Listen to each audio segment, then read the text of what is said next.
Hello and welcome to the agenda. I'm Ajay Kaul. In the program today, we will discuss the present political unrest in Pakistan, where 11 opposition parties have joined hands against Imran Khan government and the Pakistan army.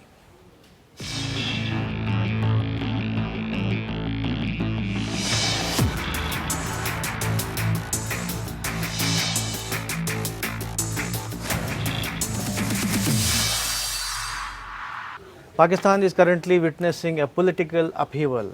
11 opposition parties have joined hands under the banner of Pakistan Democratic Movement to oust Prime Minister Imran Khan. The campaign is also seen to be aimed against the all-powerful Pakistan army, which has the notorious record of interfering in politics and deciding everything in the country, thus depriving the nation of real democracy. Significantly, the campaign is being spearheaded on the ground by the children of late Prime Minister Benazir Bhutto and former Prime Minister Nawaz Sharif, who used to be arch rivals in Pakistan politics. In the agenda today, we will discuss whether the campaign will succeed in ending Pakistan Army's interference in politics of Pakistan. We have with us retired diplomat Ashok Sajanhar. We are also joined from Pakistan by activist Mona Siddiqui, who will give her assessment of the situation on the ground. But before we start our conversation, let us have a look at this small report.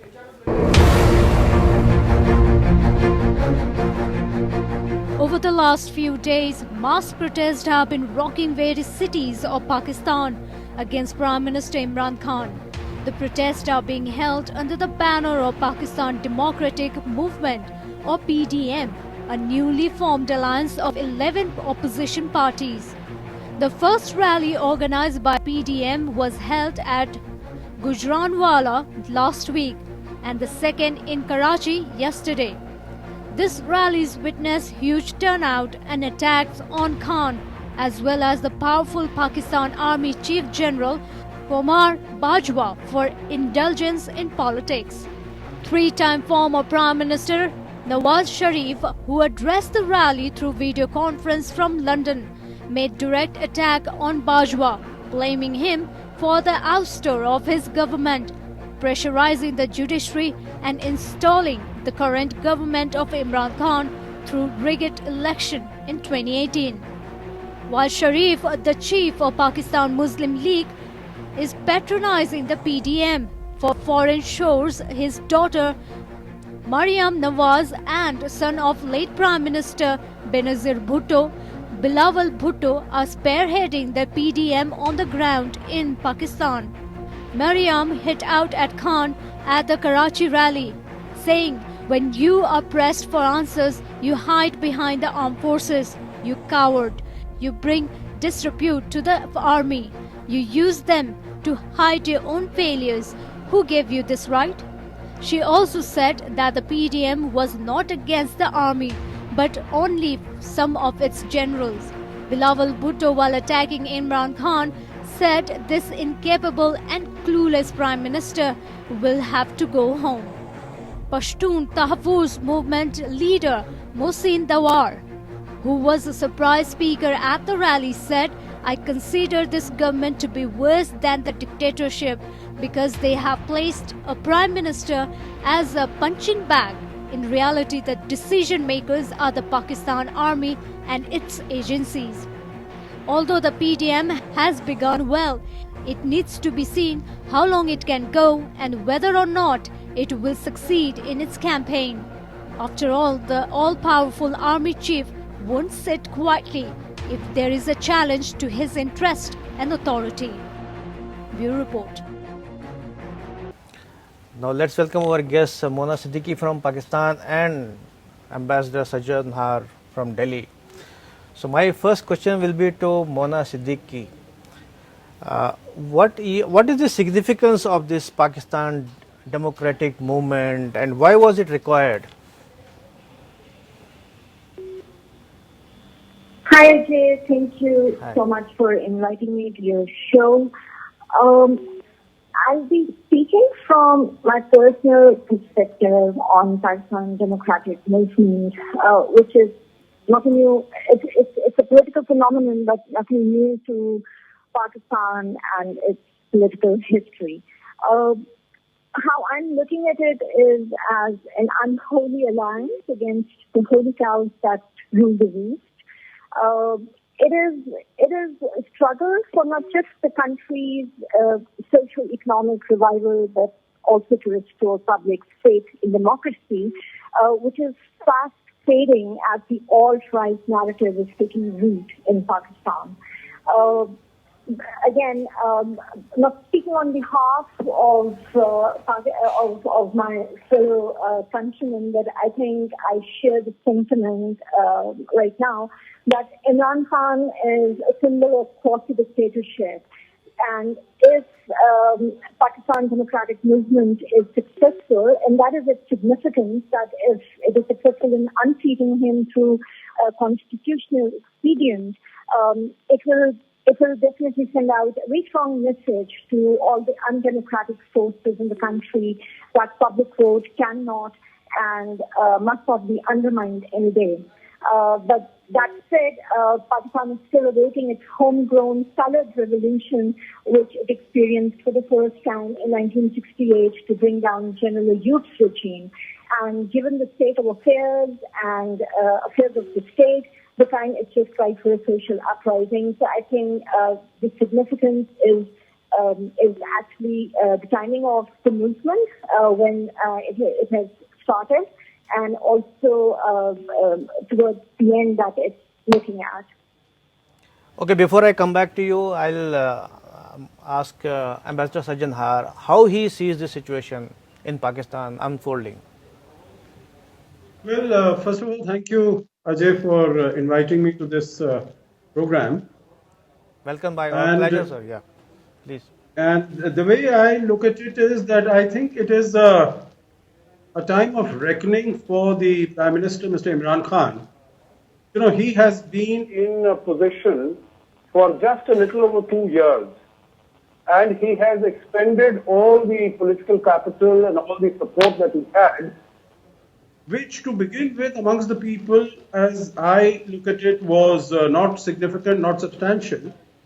You know, because the opposition parties in Pakistan have always called Imran Khan as a selected Prime Minister rather than an elected Prime Minister, thereby implying that the elections in 2018 July, they were rigged, and also, you know, it is quite apparent from the manner in which the former Prime Minister, Mr. Nawaz Sharif, was removed from his position, and the National Accountability Bureau was manipulated to put corruption charges against him, and he was imprisoned, and so on and so forth.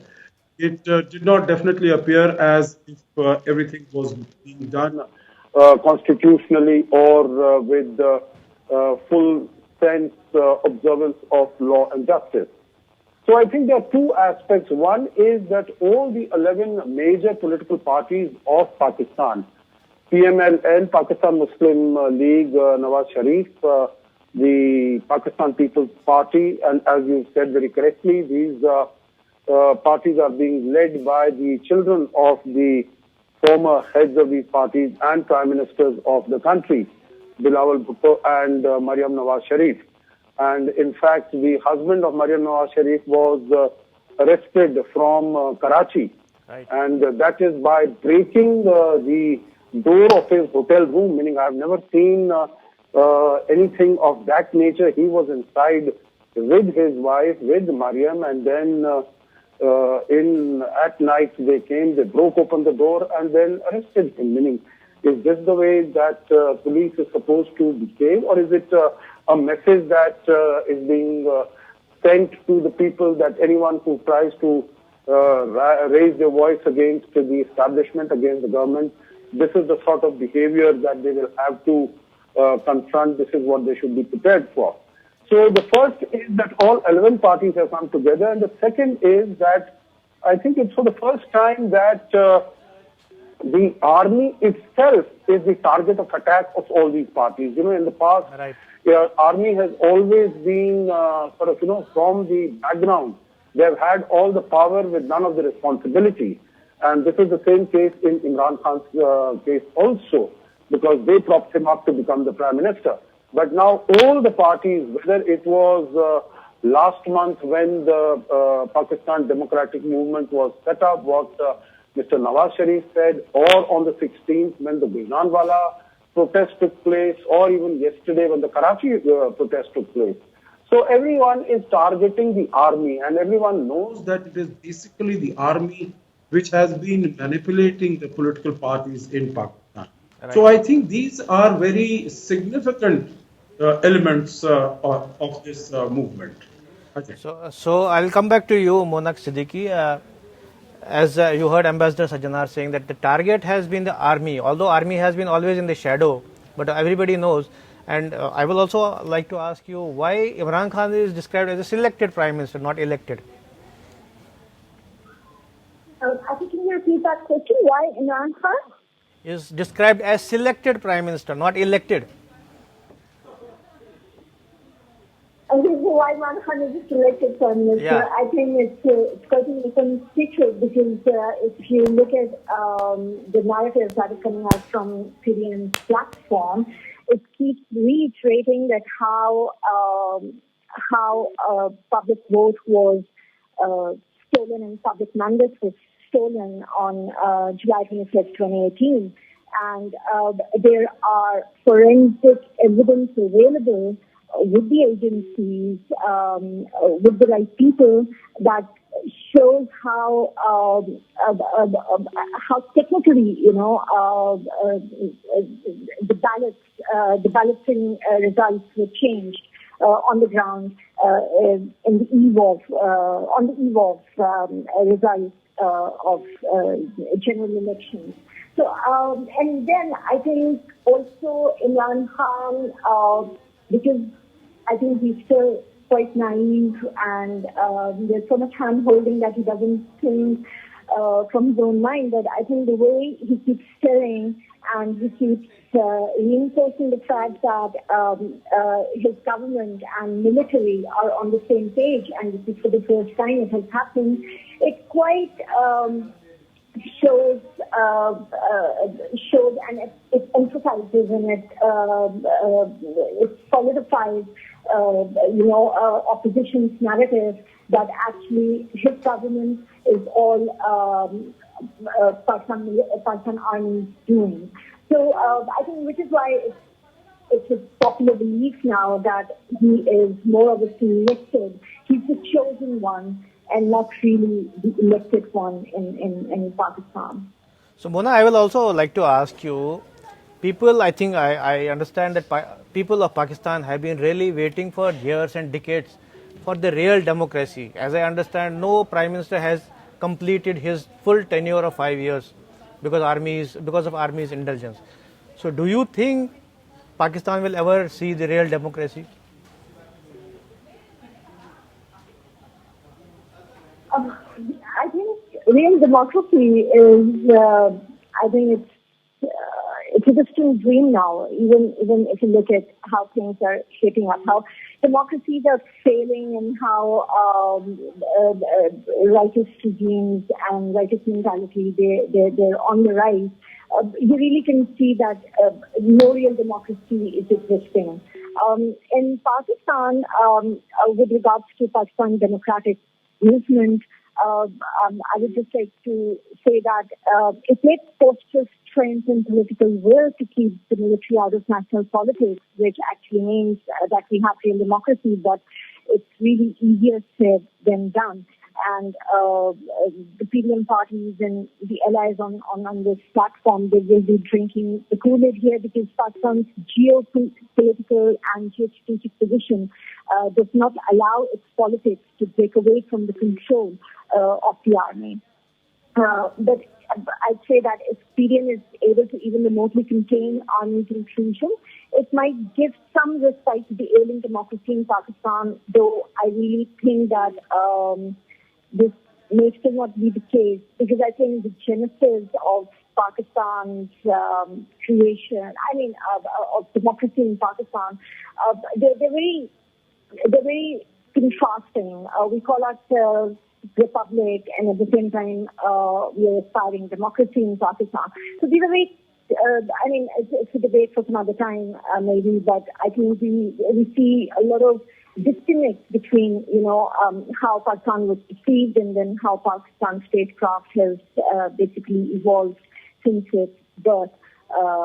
So I think real democracy may be a distant dream.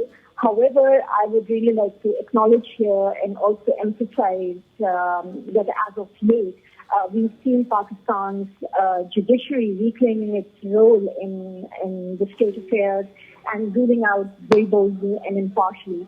So all hope is not lost. But again, no real democracy. No real democracy in the world, I think. Okay, let me ask Mr. Sajjadhar, Ambassador Sajjadhar. As I asked Mona also, that real democracy has been the yearning of all, Pakistanis for decades. And as we see the situation developing, Nawaz Sharif directly attacking Army Chief General Bajwa, and since everybody knows that he is supporting Imran Khan, so do you think Army will keep quiet or they will do something? Well, let's look at it this way. The army is supporting Imran Khan for the time being. But I think there have been lots of questions that have been raised in recent weeks and months as to whether Imran Khan today is an asset as far as the army is concerned and as far as Pakistan is concerned, or has it become a liability for them? Because you look at it, when Nawaz Sharif, of course, he's a person who has a huge political base amongst the masses, amongst the people. And when he became Prime Minister, of course, he wanted to exert his and assert his independence from the army, and he wanted to take on the army, and that is how and why he fell foul of the army. And that is why he had to be removed from there, and there were all these corruption charges and corruption cases that were slapped against him. Now, it was thought that Imran Khan, since he has that iconic image, he has that macho image, he has won the World Cup for Pakistan and all, so he would have at least a considerable amount of support as far as the common people of the country are concerned.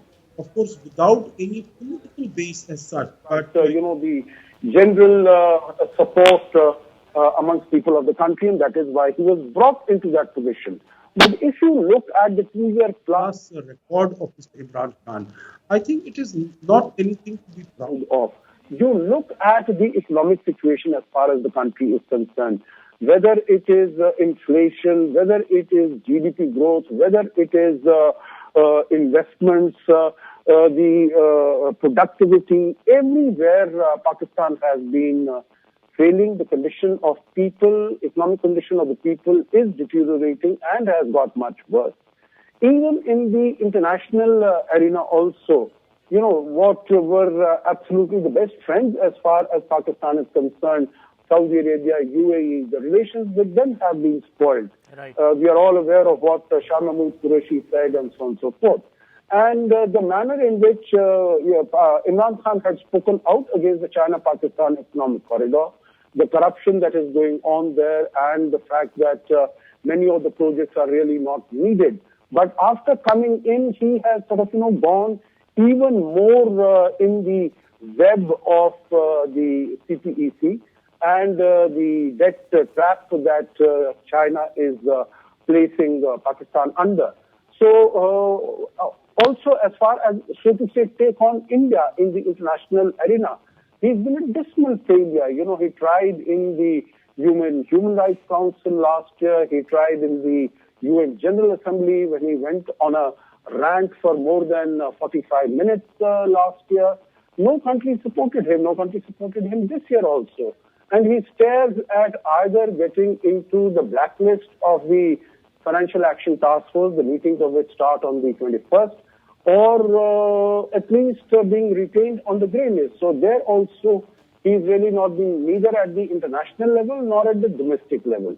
And you look at the law and order situation within the country, that has not improved at all.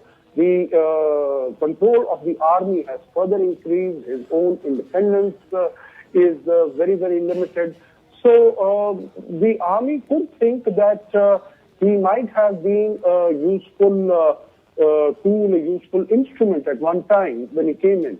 But right now he's become a liability. So maybe the army could be thinking of replacing him. And so, rather than get the brunt of attack as far as the 11-member PDM is concerned, they could think that the better way, the easier way out would be to remove Imran Khan, put another puppet there, and that might possibly satisfy the PDM protesters and demonstrators for the time being.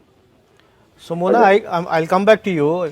When we talk about the rallies, one was held in Gujranwala and another in Karachi. I heard Nawaz Sharif was directing his attack on General Bajwa, but Bilawal Bhutto has not been as direct. But we have heard Benazir Bhutto attacking army long back about its interference in politics.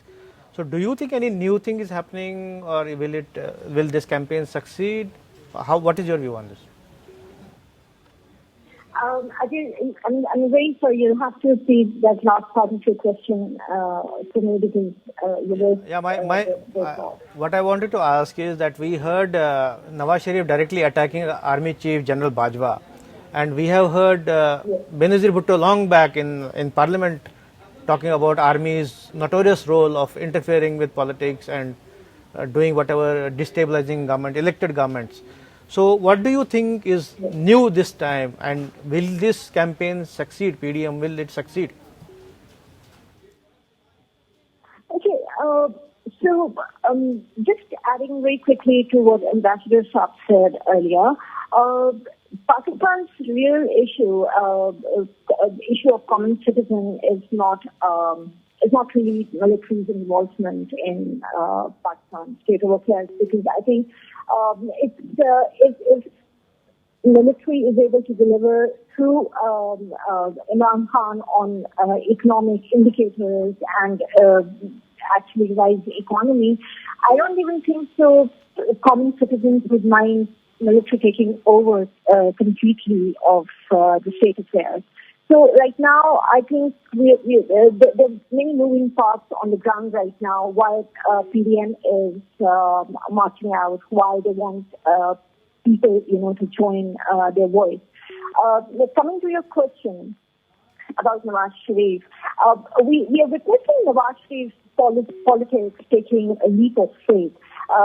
Everyone heard Benazir Bhutto Shahid's silent song from the exile, but nobody paid heed since she was backing us to tread a path which would have ultimately led to civilian supremacy. But it was a dangerous path, and it still is. However, today we see things collapsing around us, be the economy or institutions or democratic values. And now since Nawaz Sharif has directly borne the brunt of it, therefore, he has adopted a more principled stance, which clearly reads out as I hold no grief for the establishment.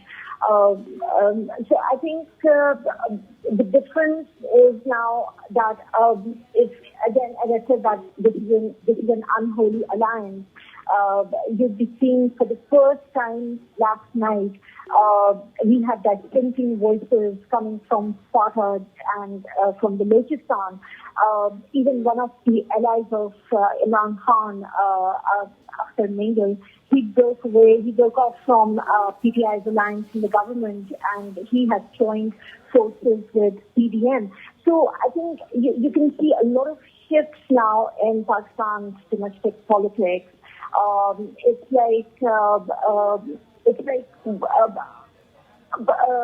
very unrecognized, or you'd say unsanctioned players now coming to the fore and joining their hands and actually getting a space, to speak in public and to put their voices across. PTN, is a banned political outfit, right, although their representatives are in the parliament. But yesterday, for the first time, they were allowed to speak from the PDM platform and tell how they are being pushed against the wall. Same goes for political representatives that came from Balochistan. And those are harrowing stories that now we are hearing. People in Sindh may not be able to resonate, people in Punjab may not be able to resonate with them, they will not be able to understand the gravity of the situation, but I think it's just a snowball effect that will eventually make people realize that what injustices are being meted out to people in the rest of the country, and I think that's where Nawaz Sharif's rhetoric will, it will be enforced, it will get more, it will be cemented, and then of course what Bibi Shahid has always been saying, it will just, it will flash back as a memory, as a blast from the past. So I think this is how we see this PDM evolving and mainstreaming a lot of critical voices. Right, we are running out of time. One brief comment from Ambassador Sajanar. Do you think this PDM movement will succeed? Brief 30 seconds maybe. Well, difficult to say at the moment, but of course, if real democracy has to be established in Pakistan, as you asked right at the beginning of this program, Ajay ji, then the people will have to rise. The people will have to rise and demand their rights. And this is a step in the right direction. Whether this is going to succeed or not, it is difficult to tell. But looking at the numbers that have congregated in Gujranwala, in Karachi, and now going forward in Peshawar, I think the people's movement in Pakistan has a bright future. So apparently people of Pakistan have realized that they want real democracy. Thank you both of you, and thank you particularly Mona for joining from Pakistan. It was a pleasure having you on this program. Thank you both of you. Thank you. Thank you. This is all in the agenda today. Thanks for watching. I will be back with another important topic tomorrow. Till then, goodbye.